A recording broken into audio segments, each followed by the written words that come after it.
For this first worksheet in the Honors Pre-Algebra Enrichment Packet for Chapter 4, I've grouped the problems by their similarities. Problems 1 through 5 on this first worksheet are similar in that they are the multiplication of two monomials. And in each of the problems, we have some coefficients that we can combine along with variables. So starting with number 1, we have a -5 and a 3 as coefficients. We can combine those two to be a -15. We also have x to the second and x to the fourth for a total of x to the sixth, and then the y is by itself.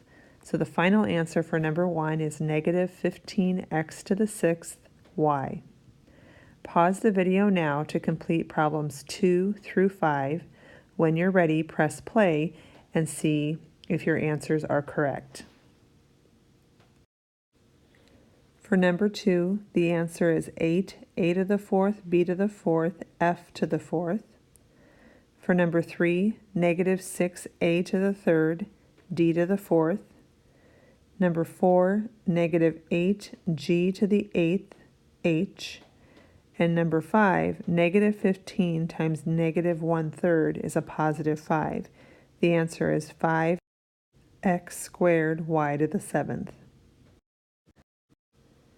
On problems 6 through 12, we're going to be looking at a different kind of exponent problem, and this is when the exponent is outside of the parentheses. And I've highlighted all of these exponents in green. The first thing we're going to do is we're going to go through and write out the problem in longer notation so you can see why the next rule applies to these types of problems. So for example, on number 6, we have -xy to the third power. So we're going to write that out 3 times, -xy, -xy, and -xy. And then we're going to put xz at the end because that is already there and it's not being raised to a power. And so in expanded form, this is what number 6 looks like. Jumping down to number 8, 0.2a squared b cubed to the second power just means that we're going to take 0.2a squared b cubed times itself. So 0.2a squared b cubed. Go ahead and hit pause and write out numbers 7, 9, 10, 11, and 12 in expanded form, and then we'll go through and simplify these problems. I haven't expanded all of the problems, but I want to go through a couple first so you can get the hang of it. Back up to number 6, when I wrote it out in expanded form, this is what I have. And now I can combine all of the like variables. In this case, there are 4 x's, so I will write that as x to the fourth. We do have a negative times a negative times a negative, so our final answer is going to be -x to the fourth. We also have some y's, 1, 2, 3 y's, so it's going to be y to the third power. And then finally there is a z by itself, and so we'll put that on the end. So the final answer for number 6 is -x to the fourth, y to the third, z. Jumping down to number 9, 2/3 p squared means 2/3 p times 2/3 p. You're going to write that 2 times because the exponent says 2. What I can do now is combine the coefficients, 2/3 and 2/3. 2/3 times 2/3 is 4/9.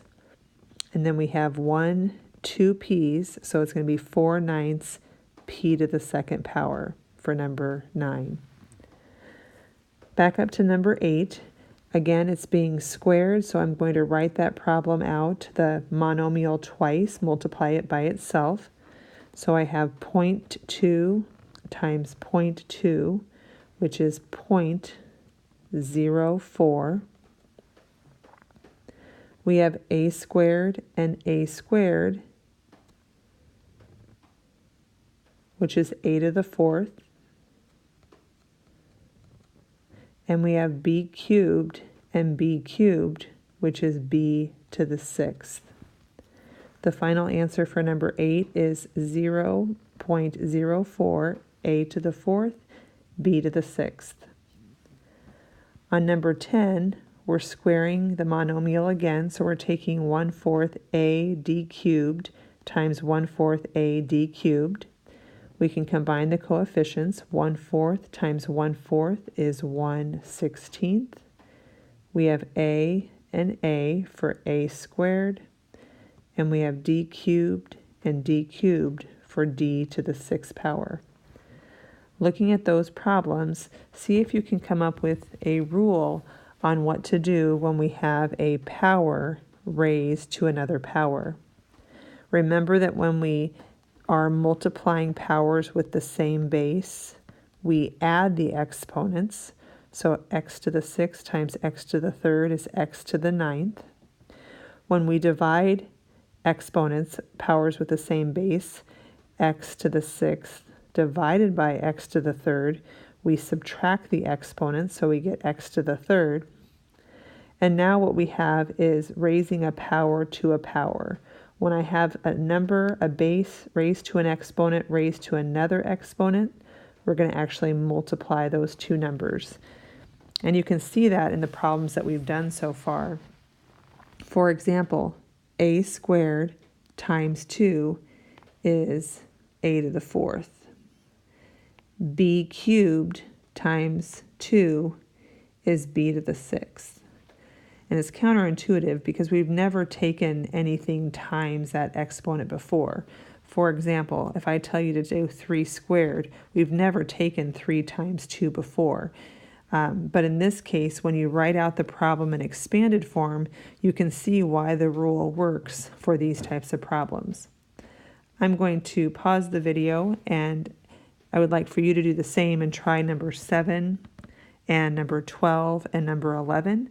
And when you're ready to check those answers, hit play and check your answers with mine. For number 7, we have negative 18 m squared n raised to the 2nd power. So I went ahead and wrote out negative 18 m squared n twice because I'm multiplying it by itself. And there's no exponent on the second monomial, so I just wrote negative 1/6 mn squared. Now, negative 18 times negative 18 is going to be a positive 324. We have m squared and m squared for a total of m to the 4th.